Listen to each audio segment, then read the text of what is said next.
Assalamualaikum warahmatullahi wabarakatuh. Perkenalkan, nama saya Yosi Herlinda dengan NIM 06031282328051 dari Fakultas Keguruan dan Ilmu Pendidikan, Program Studi Pendidikan Ekonomi, semester 2, Universitas Sriwijaya. Baiklah, tujuan saya membuat video ini adalah untuk memenuhi tugas tengah semester mata kuliah Ekonomi Mikro dengan dosen pengampu Ibu Dr. Dwi Hasmitiani Magister Sains dan Ibu Dian Eka Amrina Sarjana Pendidikan Magister Pendidikan. Nah, jadi di sini saya mengangkat permasalahan dampak perubahan harga di pasar tradisional terhadap konsumen. Baiklah, langsung saja saya akan mewawancarai salah satu warga dari Tanjung Raja, yaitu Kak Anita.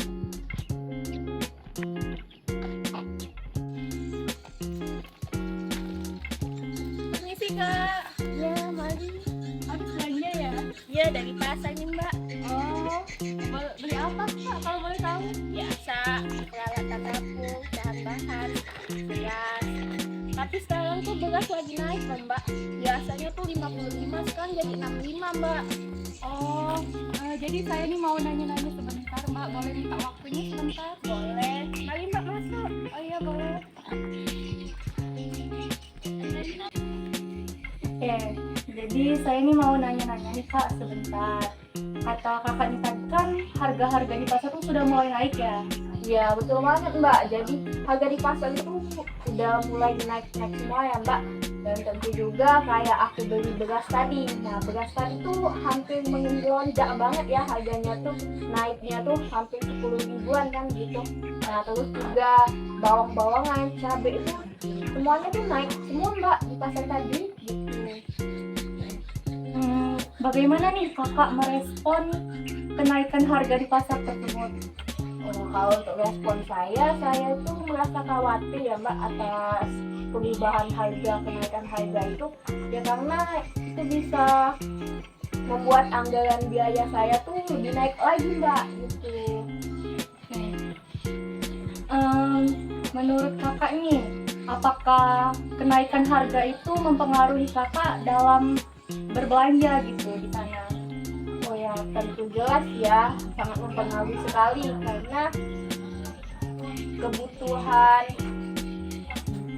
saya tuh jika harganya terlalu tinggi ya, seperti misal saya membeli ayam itu kan protein kan untuk kita ya. Nah, jadi saat kita beli ayam tuh, ketika harga ayam tuh sangat melonjak, harganya tuh lebih tinggi, nah maka saya akan mencari alternatif lain. Nah, seperti saya membeli telur, itu pengganti protein saya begitu, Mbak.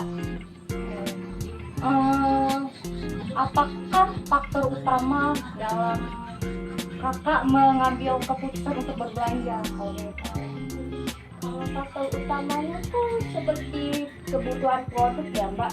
Kualitasnya juga sih saya akan pertimbangkan lagi gitu. Misal jika harganya naik tuh saya akan mempertimbangkan harga tuh yang benar-benar saya perlukan, seperti itu, Mbak. Kayak misalkan beras kan sangat kita perlukan, itu kan adalah makanan pokok kita. Nah, maka saya akan mengutamakan beras dibandingkan yang lain-lainnya gitu, Mbak. Kakak pernah nggak sih merasa ekonomi kakak tuh sulit karena kenaikan harga tersebut? Ya, pernah, Mbak, seperti sekarang ya, kita itu ekonomi saya merasa sangat sulit gitu.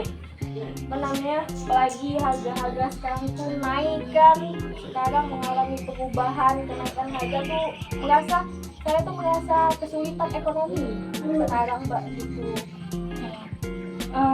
Mungkin cukup ya Mbak, itu saja pertanyaan dari saya. Terima kasih waktunya. Nah, seperti yang disampaikan oleh Kak Anita tadi, bahwasannya harga barang di pasar itu sedang meningkat, seperti beras, cabai, bawang-bawangan dan lain sebagainya.